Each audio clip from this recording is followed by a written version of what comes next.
Well, welcome to the Christy Jones Show, where it's all about living your life to the fullest. I'm a life coach, speaker, and business owner in multifamily real estate, and I've had wild success in multifamily housing for over 25 years now. I am so passionate about helping others merge their success and lead a fulfilling life, and I bring it all together right here on this podcast. So join me and let's get started to live your life to the fullest. Well, hello, welcome back to the podcast. This is exactly where you need to be right now. This is the best way to spend time in your week, and that's putting tools in your toolkit, my friend, that is going to help you flourish and thrive in your life. I'm back again this week to really spin off of last week's conversation a little bit. Today, I want to talk about the importance of not taking things personally. We're not going to take things personally anymore. We're just not. I'm at a point in my life, I am 54 years old, and I take very little personally.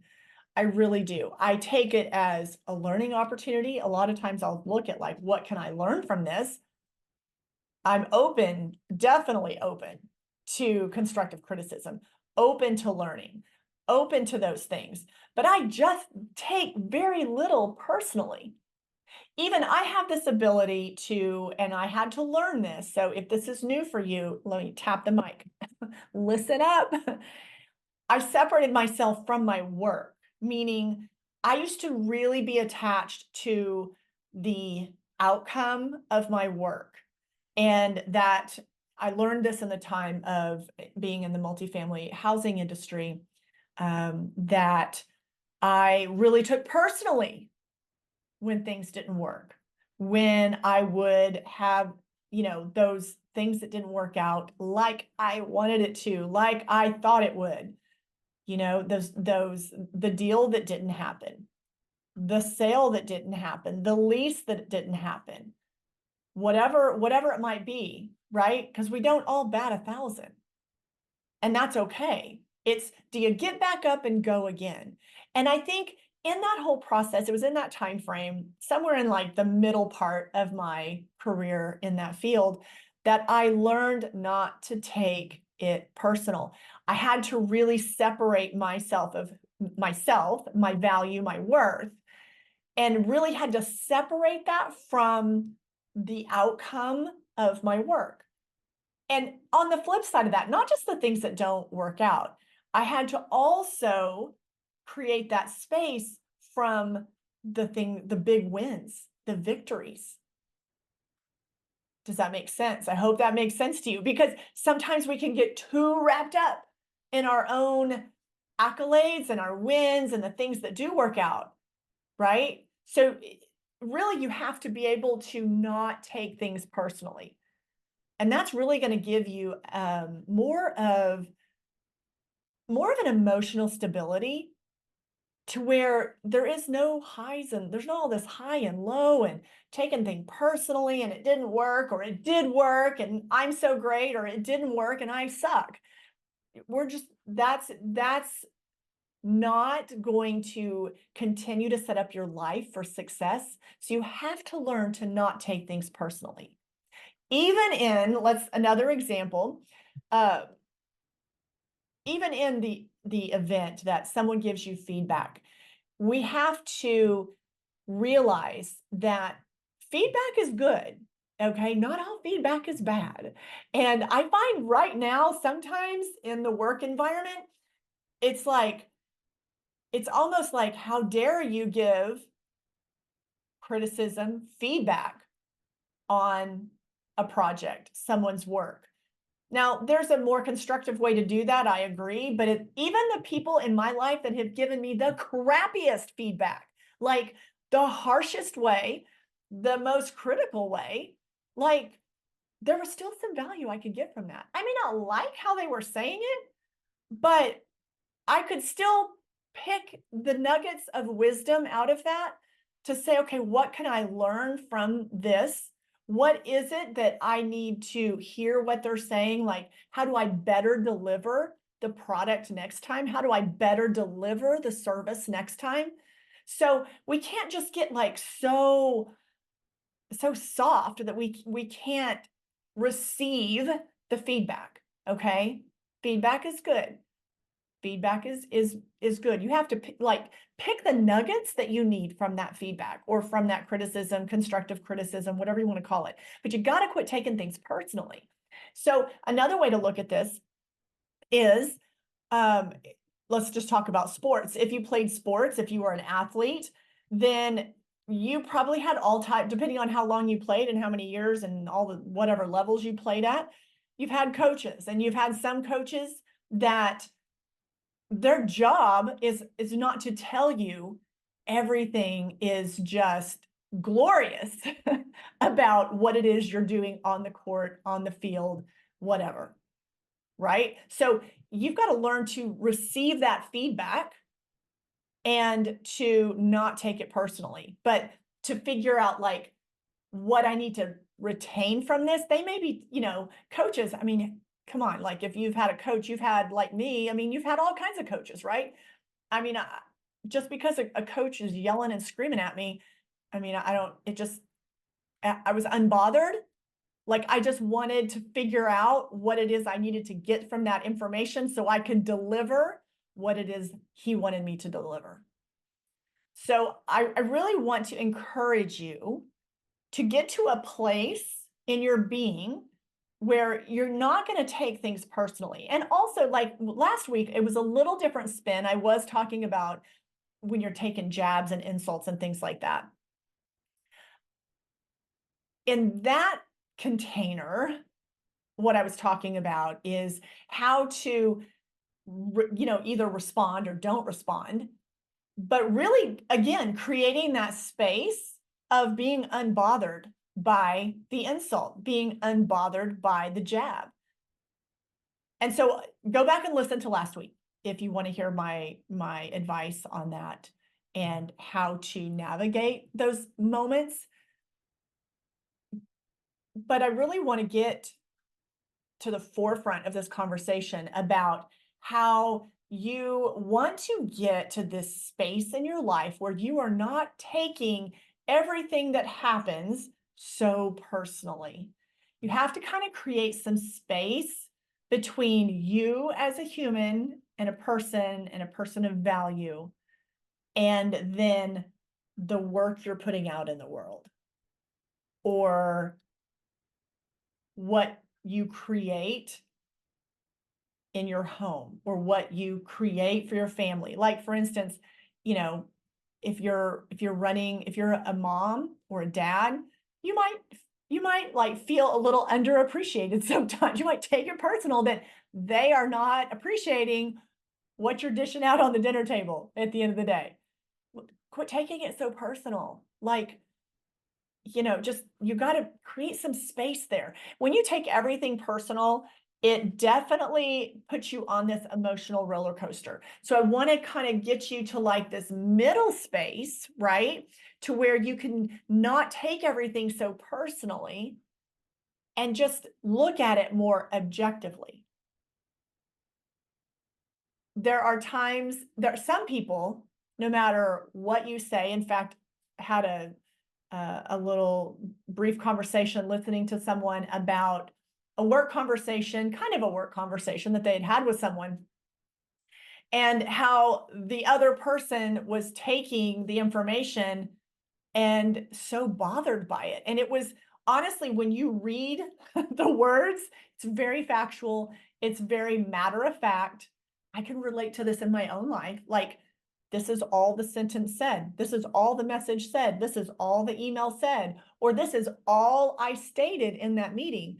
But the listener over here, they have taken it to an entirely different level.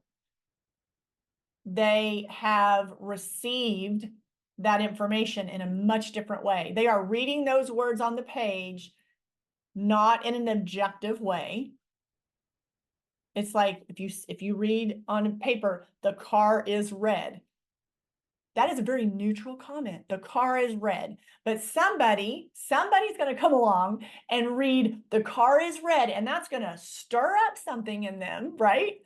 It's going to stir up something. It's going to trigger something. Maybe they had like a piece of crap red car at some point in their life, And just reading that there's a red car, it brings back the old emotions that have to do with the red car. So now they're like really irritated when you're like, it's just, you can't understand like their reaction on that.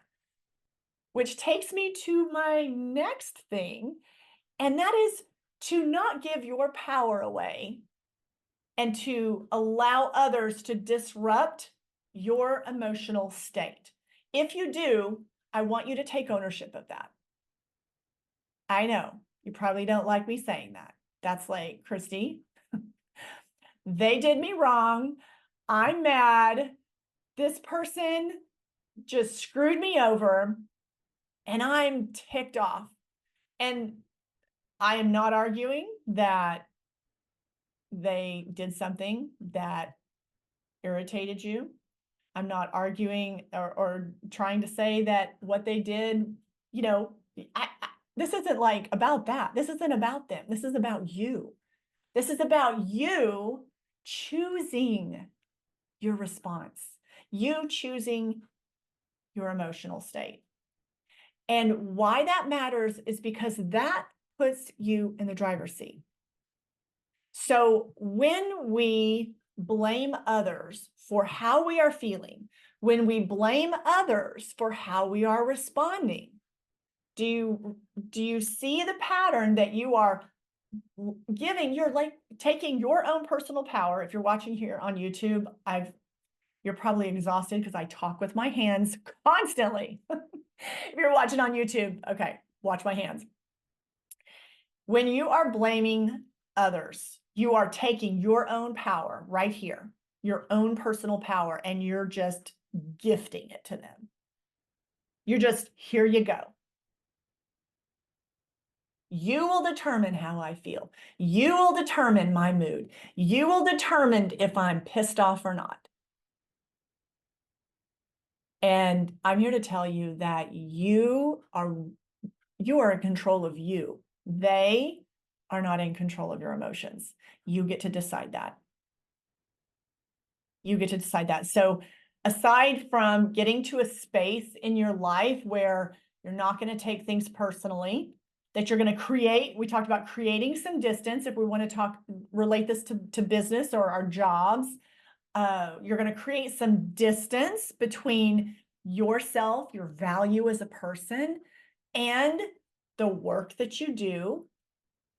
Okay, so we're not going to equate our worth to our wins or our losses when it comes to our work and our business.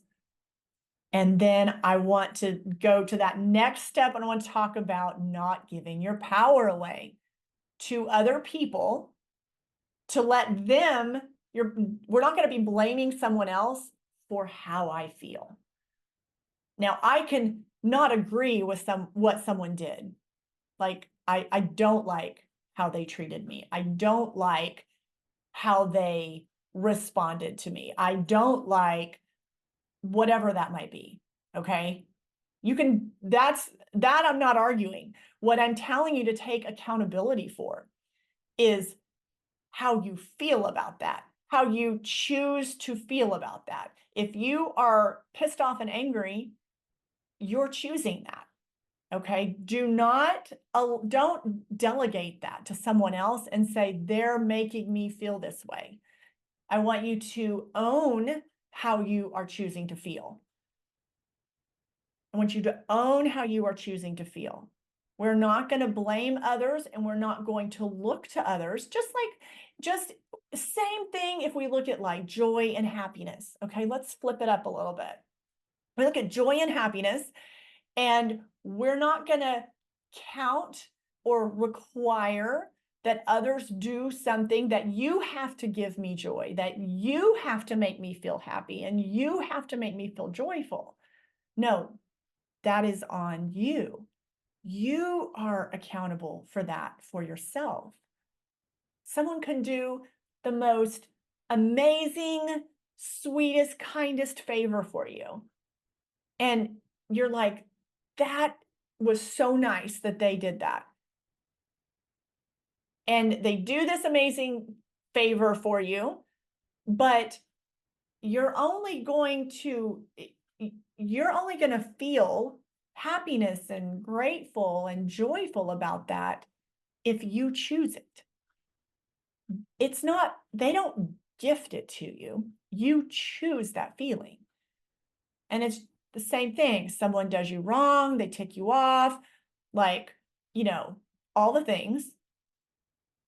They're not forcing that feeling on you. You get to choose. You get to choose how you want to feel about that.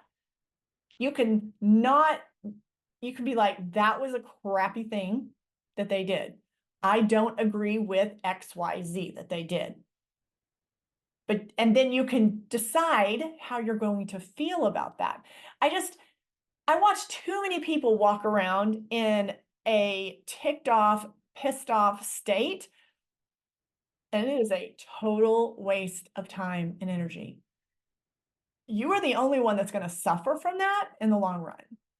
So I want you, if you find yourself there, or if you're like there right now, or, you know, you're still kind of like dealing with something from a month ago or 2 months ago, I want you to really think about that. Like, your turmoil and your anger and being all ticked off, that is disturbing your peace every day. It is not disturbing the person that you feel made you feel, cause that for you. They're not dealing with that every day like you are.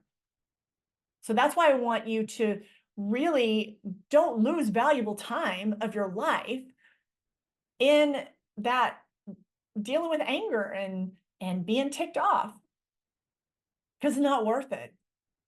I want you to take ownership of your feelings, and to not, if you haven't, if you're not doing this, then I'm so stoked for you, because I don't want you going there.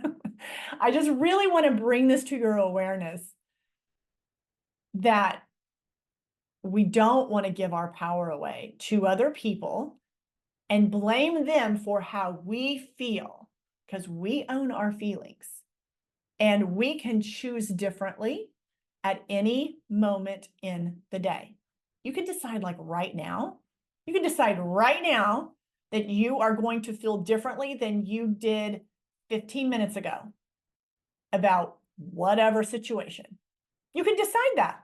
Or you can also decide to feel the same about it. And it's really here nor there. I believe that you will feel better, and it will be much more productive. I know this for a fact. If you get out of that state of blaming and pointing the fingers at someone else for causing you to feel the way you feel. I know that when you take, like, you point the fingers back at yourself and say, I hold that power. I decide that. And when you do that, I know how much more thriving you are going to be in your own life. So you're taking the ownership back of how it is you want to feel about the situation, the event, the conversation, the work project, whatever it might be. So I wanted to bring that to you today, really just piggybacking off of last week's conversation, because the insult conversation ended up being a little more, really a very talkative subject in my social circles as I was sharing before it had actually published. And I was like, okay, well, more people are dealing with the insults and the jabs than I thought. And I'm glad that I was able to kind of shed a little bit of light on that. I'll probably do a deeper dive on that actually in a future episode, because I honestly just gave one or two examples of what to do in that scenario. And there are definitely more, but I probably will dive into that a little more. If you want me to do that, will you hit reply? Find my email down in the show notes and hit reply. As you know, I take feedback from listeners and my clients all the time on what it is you want me to like go deeper into, do a podcast episode on, and I'm all ears on that. So never hesitate to reach out to me, drop me a DM, however you want to communicate with me. I am perfectly good with all of it. So I want to leave you with a comment or statement, actually, that was basically brought to the forefront of my mind again today. I had a therapy session with my longtime therapist today, and at this point, it is really life updates every once in a while. And I had not hadn't talked to her in quite a while, and she said something that I was like, oh yes, I know that. And I love the way she paraphrased it though. And she said, we create our own suffering. And I thought that is a beautiful way to say it, because we create our own suffering. And this can be in the smallest things that we go about in our day, or it can also be a true statement for those situations in our life that are lingering and they're problems and they've maybe been around a while. Maybe it's a troubled relationship that you're trying to work through that has just really caused you a lot of pain and grief, but we're creating our own suffering, meaning that the turmoil is always within ourselves. And even a small example of trying to make a decision of something within your day, of you've got maybe your schedule overpacked, and so you're trying to figure out how you're going to fit this all in, and you're looking at the end of the day, and you're creating your own suffering. When if you could honestly just step back on something like your schedule and look at it and make a decision, be okay with your decision. Maybe you have to shave something off of there today, but spinning our wheels and just mulling it over in our mind, in our heart, wishing something was different when it isn't, it's creating our own suffering. And so that statement really stuck with me, because I thought, oh, that is such a good way to say it. Because it, again, when I hear that on creating our own suffering, it takes me back to what I'm talking about today, on that we sometimes give away our power to determine how we want to feel. And so I'm going to blame my over-scheduled day on how that quote unquote suffering that I feel right now, that stress that I feel right now.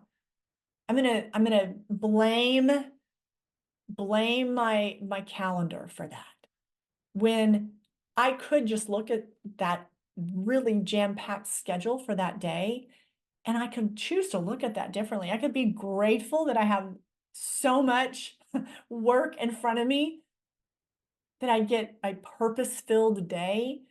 I could flip the script on that so easy.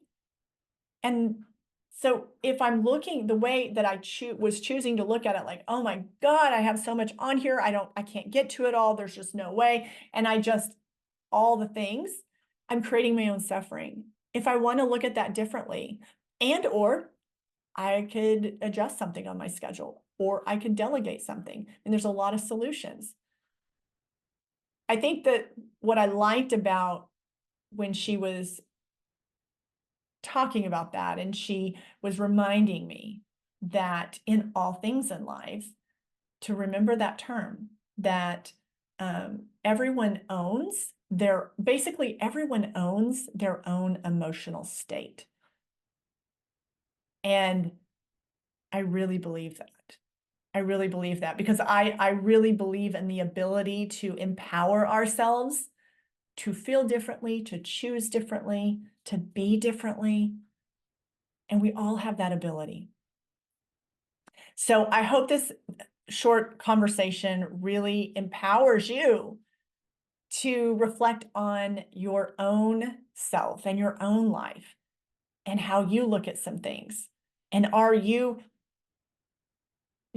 passing the buck and giving the blame on outer things, on outer situations or other people, and saying, I feel the way I feel because of them. I feel the way I feel because of what she did. I feel the way I feel because of how my calendar and schedule looks today. So I want to challenge you to consider another way and to say, I will decide how I feel. Those outer things, you're giving it way too much power. Don't give your own personal power away like that. If this is something that you would like to talk about further, you'd like to get some deeper one-on-one coaching on this, please reach out to me and I will send you a link and you can learn the different ways to work with me and to go deeper on this subject.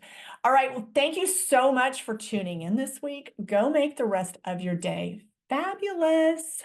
And I will see you right back here, same time, same place. It's a date. All right, talk to you soon. Bye. I want to thank you for tuning in today to the podcast, and I hope you've enjoyed the conversation and all the info that's been shared today. And I hope you've come away with a few ideas on how to make the most out of it for your life. If you loved this episode, be sure to share it with your friends and family. And also make sure you subscribe to the podcast and tap that subscribe button so you never miss an episode. Also, it would mean the absolute world to me if you would leave a podcast review. So until next time, my friend, keep flourishing and thriving and live your life to the